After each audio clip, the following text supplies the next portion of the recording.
Hi, Caden. I hope that you're doing well. Okay, so last time we met, we were talking about the power of articulation.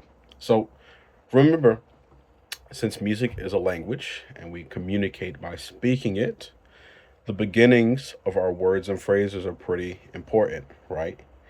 It will be pretty hard to understand what anyone is saying if the articulation is not in place. Like, if I do this right here, would you even understand what I'm really trying to say right now? Does it make any sense? Unintelligible. We can't really do anything with that. So, just as a reminder, remember we use our tongue to send our air. It is a tool that assists us in starting the note.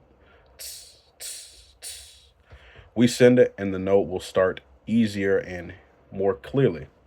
But sort of in that same realm, we spent a lot of time talking about the start of our articulation, but the ending of our notes are also just as important, right? Something that happens a lot with students who start out on a brass instrument or really any sort of wind instrument.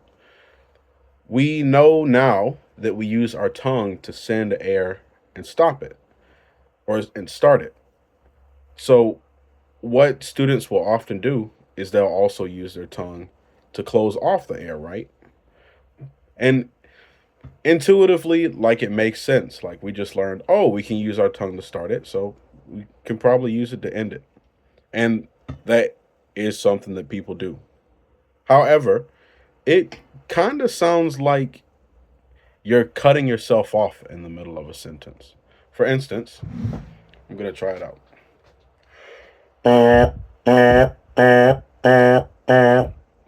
has a very abrupt ending, and that kind of sounds unnatural. Like it's not a very pretty sound. We want to be able to have clear words. And if you're cutting yourself off at the end of your sentences, it kind of also defeats the purpose of even speaking in the first place, in my mind. We're trying to get ideas out of our head and into the world. We want our ideas to be very clear. So we don't want to use our tongue to stop the air. It kills all the momentum of our sound. But what you could do instead is sort of allow your air to round off our endings. We want the ends of our words and phrases to be nice and rounded and sound very natural. One thing that you could do in order to achieve this is sort of like taking a mini breath at the end. So, say I want like a da da.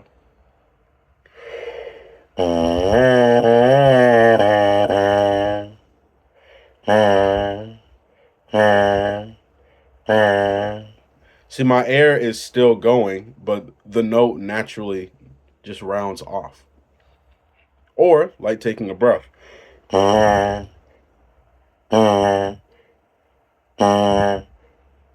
It just has a much more natural sound. So, this week, a little exercise that you could use to sort of practice this. And this exercise is kind of good for both starting and ending. You could use it for both. You just take in your deep breath and you go, tss, tss, tss, tss. But we're going to do it into the horn. Hold on.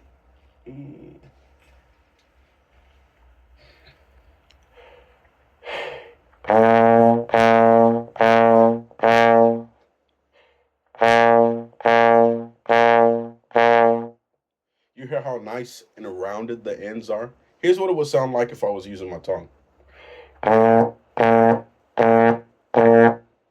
It just it doesn't have a very good sound to it. I don't like it.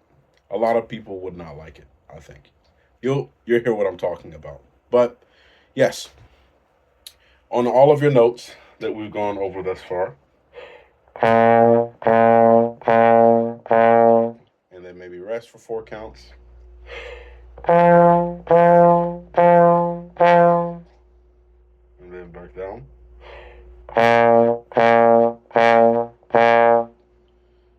down your second vowel.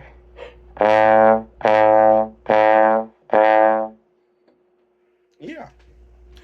Either take a tiny breath at the end of your note, and you could do that one more so at like the end of a phrase. Either take that tiny breath so that your air just sort of rounds it off, or you just let your air sort of peter out. You'll hear like a little at the end of your note. Basically, the vibrations in your lips will stop, but your air won't. So yeah, I hope that you have a wonderful week, buddy, and I hope to see you next week.